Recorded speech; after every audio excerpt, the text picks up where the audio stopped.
do tempo comum. Hoje vai ser diferente o homilia.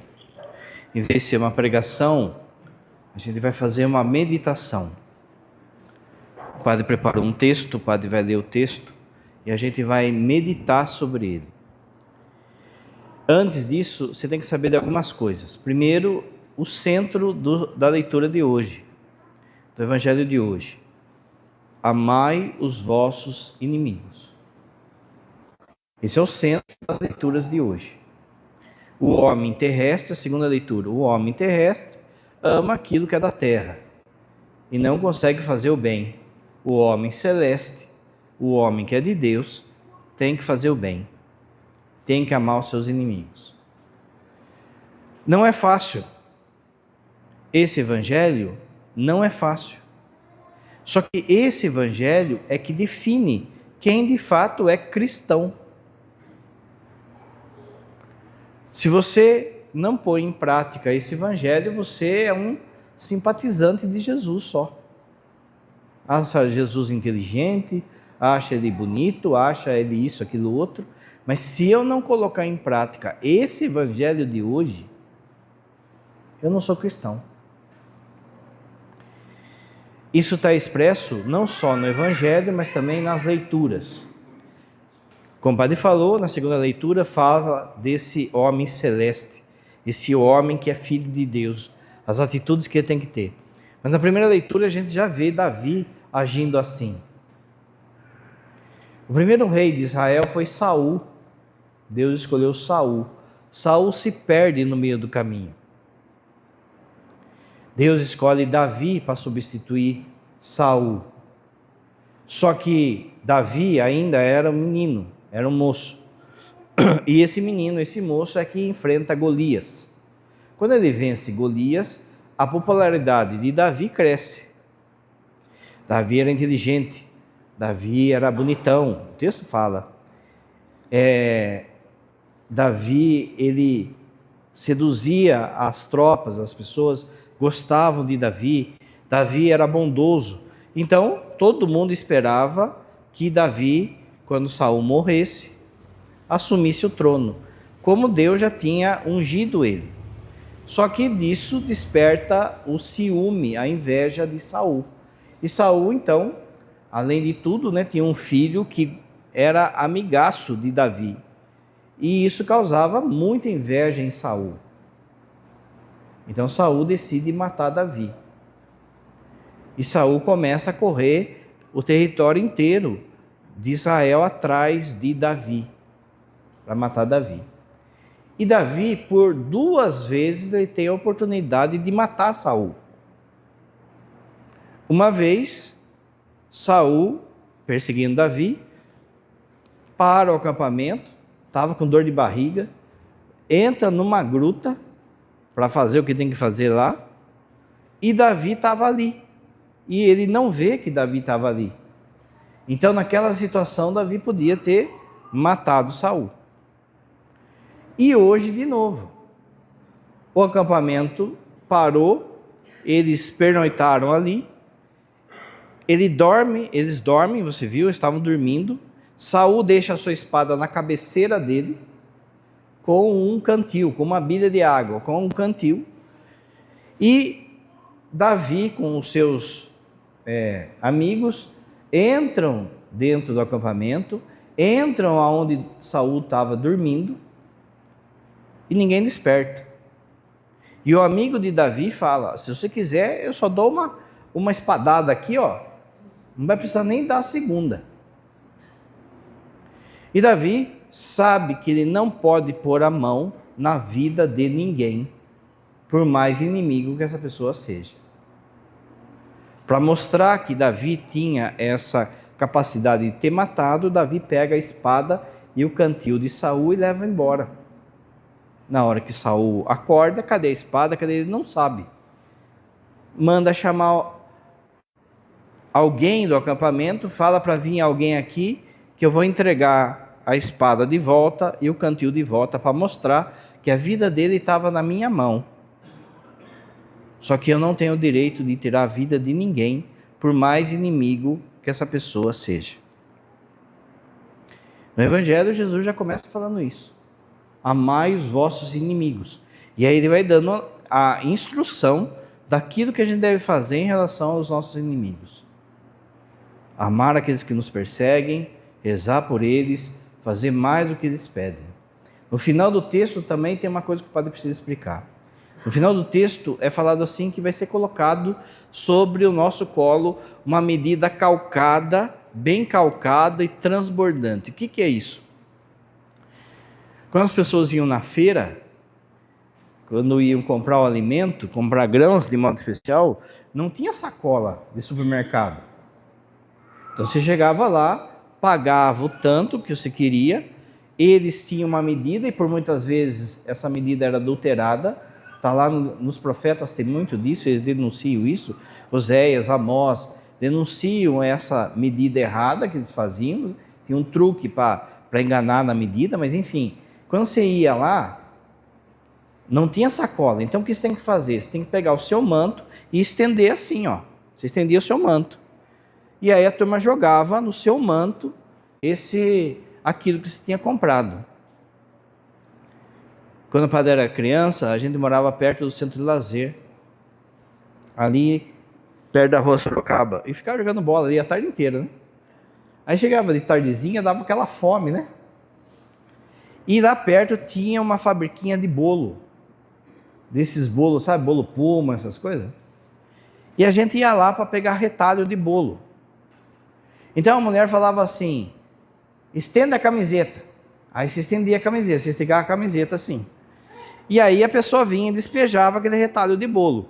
E aí o seu amigo, o que ele fazia? Ele apertava assim, ó, para caber mais. É isso que Jesus está falando.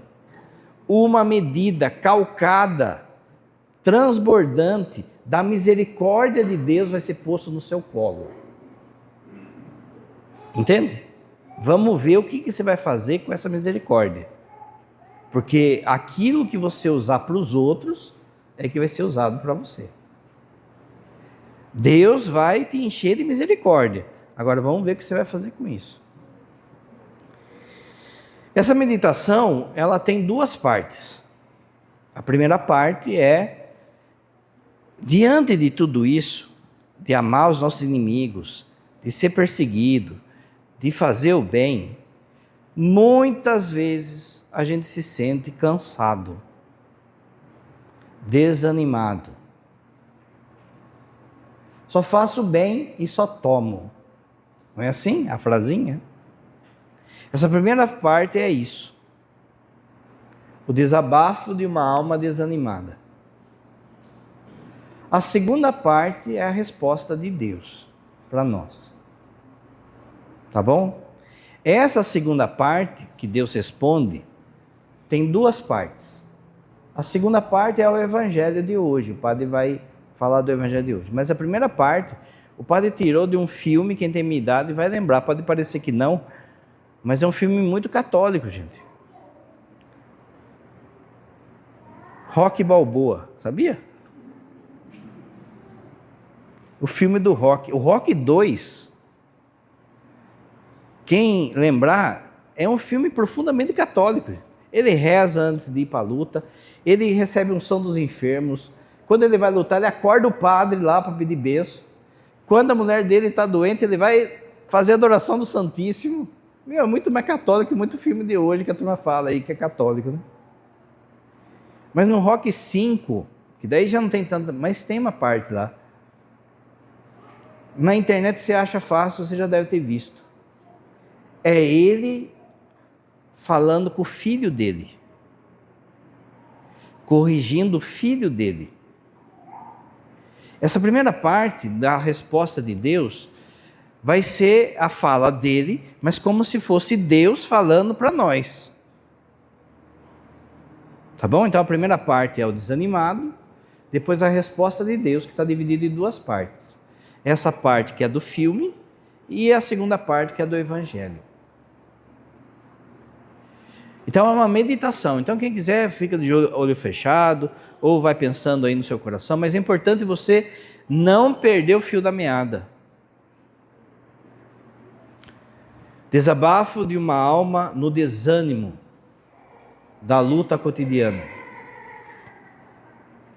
O mundo tem pesado nos meus ombros, como um céu de pedra que parece que vai cair na minha cabeça. Os dias passam, não com leveza, mas com a força surda de um soco que não dói por fora. Ou seja, parece que a gente apanhou por dentro. As pessoas nem ligam. Ninguém se importa com a minha dor. Ninguém se importa com a minha tristeza. Por muitas vezes, elas me dão sorrisos cortantes, promessas vazias, palavras afiadas. Eu tentei, Senhor. Eu juro que eu tentei. Eu tentei com as mãos abertas. Eu tentei com o coração em carne viva. Eu tentei com os olhos que buscavam motivo. Mas tudo na minha vida tem voltado ao vazio. As portas não se abrem, as luzes não acendem, e o chão parece rir de quem está de pé. Hoje nem luto mais, deixo a vida ir levando. Não tenho força para gritar. Não tenho força para pedir. Deixo o mundo ser o que sempre foi. Deixo minha família ser o que sempre foi. Deixo a minha vida ser o que sempre foi. Fria, vazia, cruel, indiferente. Eu questiono muitas vezes a vossa existência. Me vejo sempre como alguém que suspira a sua dor e não é ouvido. Por muitas vezes quero ficar no meu canto, quero ficar no chão, quero que a vida acabe. A constante comparação com as pessoas me destrói por dentro. Olho as pessoas e parece que elas estão felizes. Olho as pessoas e vejo que as coisas andam na vida delas. Mas na minha não. Eu olho ao redor e me sinto pequeno. Me sinto menor do que eu devia ser. Me sinto só, rodeado de pessoas, mas só.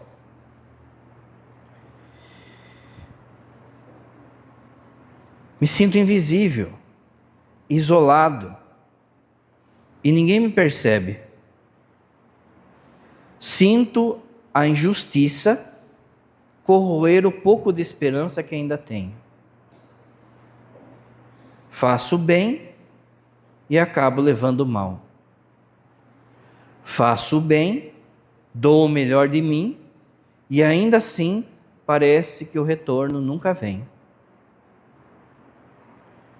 O medo me sufoca, medo da vida, medo de não conseguir pagar as contas, medo de perder o emprego, medo de perder a saúde, medo de não dar certo, medo de ficar sozinho, medo de ser abandonado, medo de ser esquecido, medo de morrer.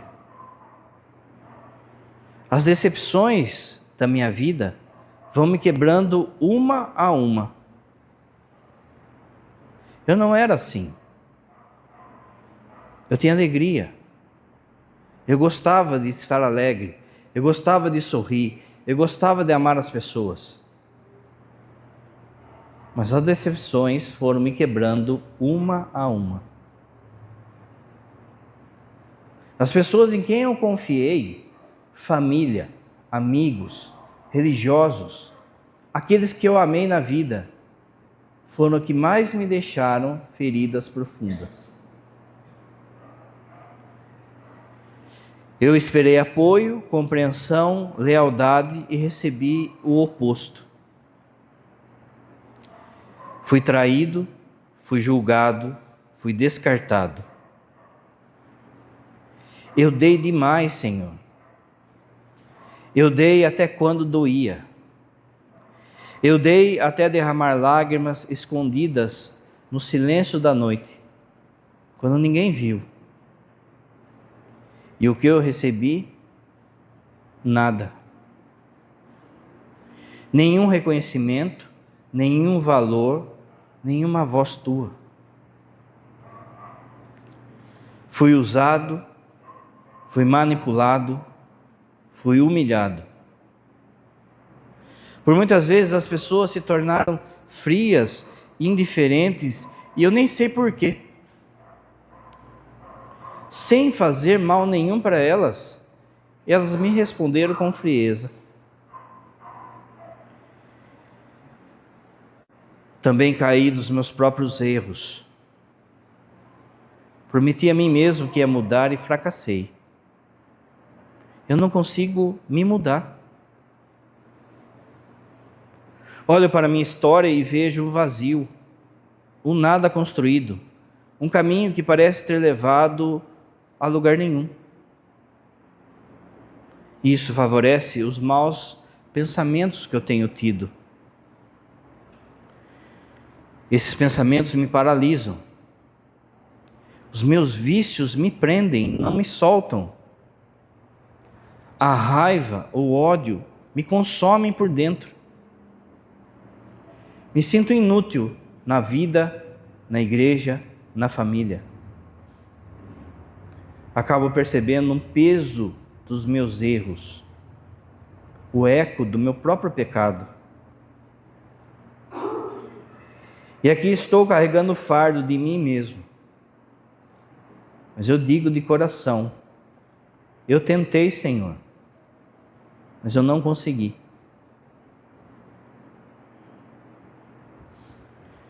A resposta de Deus: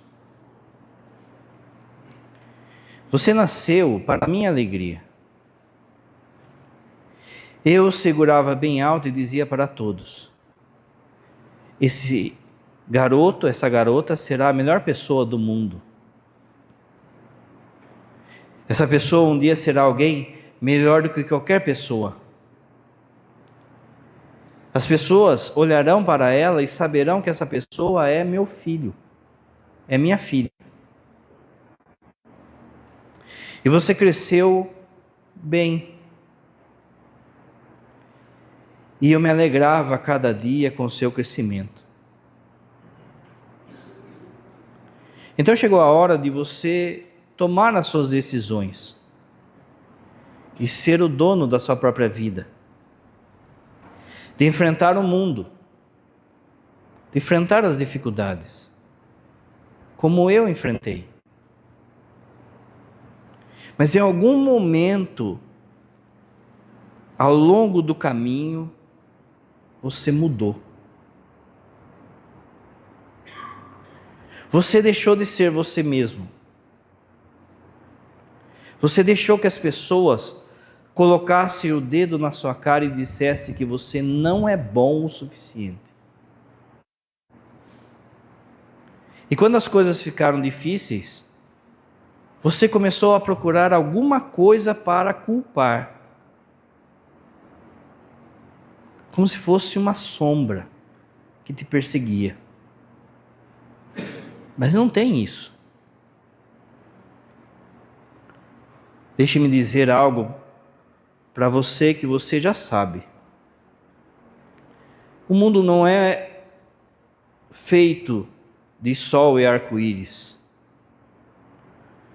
O mundo é um lugar mau, desagradável e de pessoas más. E não importa o quanto forte você seja, o mundo vai te bater. E vai te bater até que você esteja de joelhos. E vai te manter assim, se você permitir isso. Nem você, eu ou ninguém vai bater tão forte quanto a vida. Mas foi assim comigo.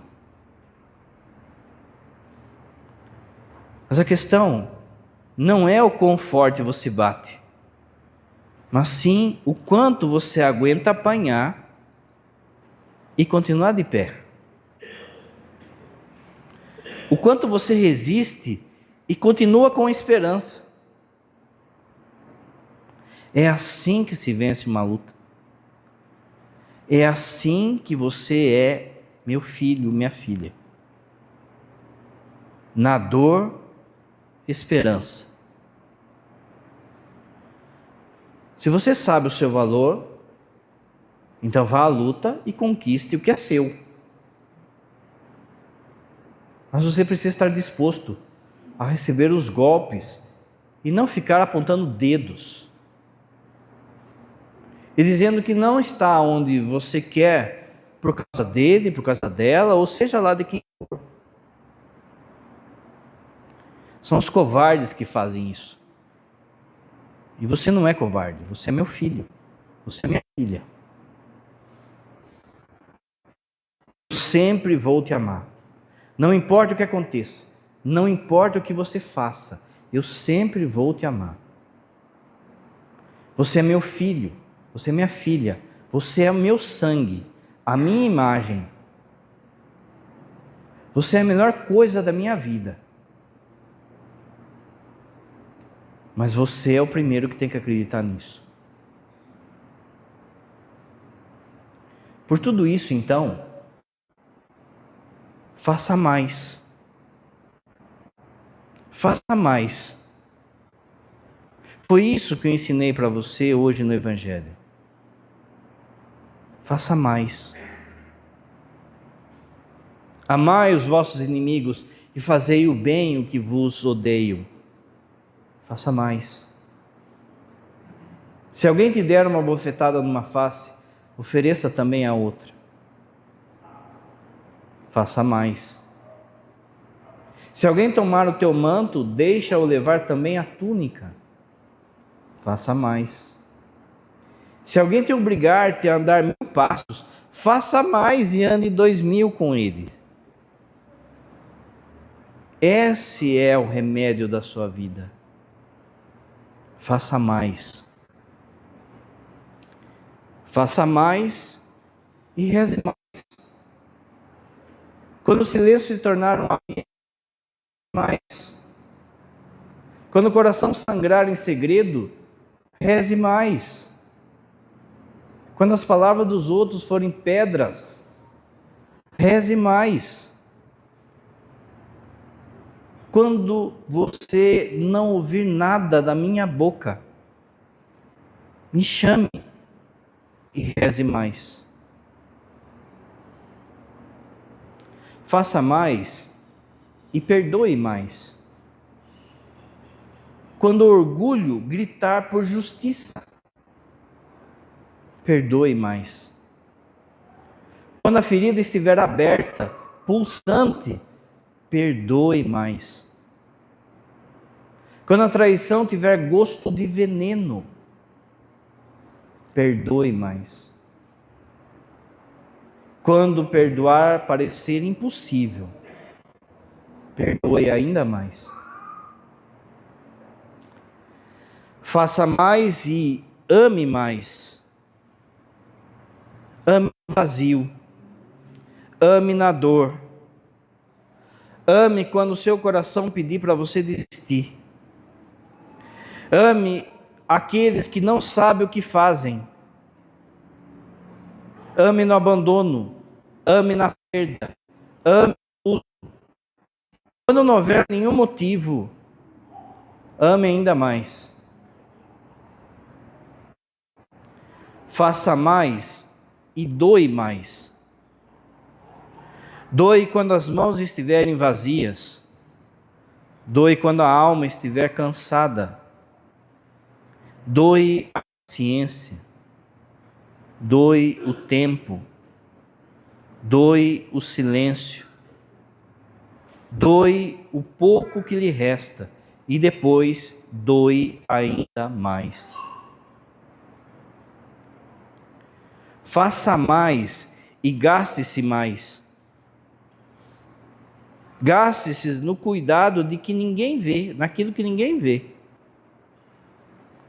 Gaste-se nas lágrimas que ninguém entende.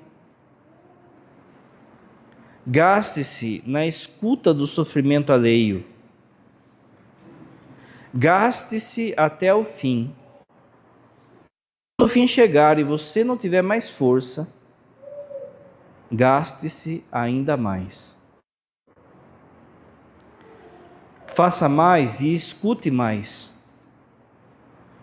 Escute o grito que não foi dito. Escute a dor escondida no olhar do irmão. Escute a solidão do outro, mesmo no barulho do mundo. Escute o meu coração que sussurra no seu coração. E escute mais. Faça mais e abrace mais. Abrace o quebrado. Abrace o rejeitado. Abrace o esquecido. Abrace mesmo quando seus braços estiverem cansados. Abrace quando o medo quiser afastar você daquela pessoa. Abrace com o coração e abrace mais. Faça mais e acredite mais. Acredite quando a esperança for só um fio. Acredite quando o escuro parecer não tem fim. Possível. Acredite no improvável. Acredite no milagre. Acredite quando a fé vacilar. Aí você acredita mais.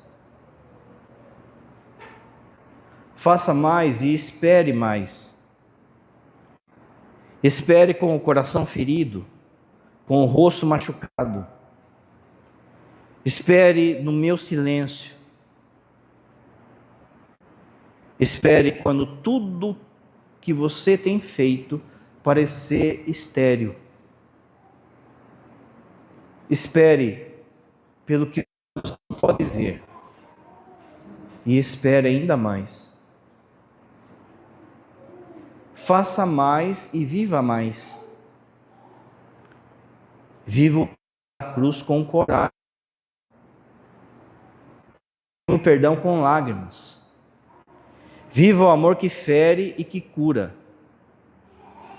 Viva com entrega, com fé e com esperança.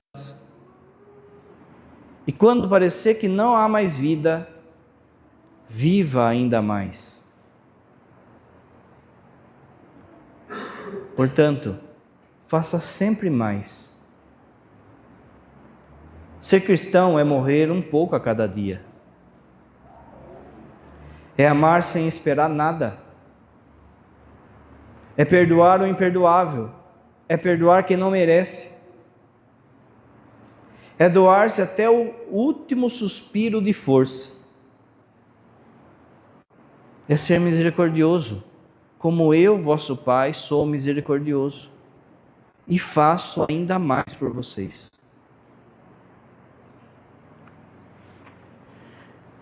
Se alguém lhe pedir uma túnica, dê também o seu manto. Se alguém pedir para você andar 1000 passos, faça mais e ande 2000. Creia em Deus Pai Todo-Poderoso,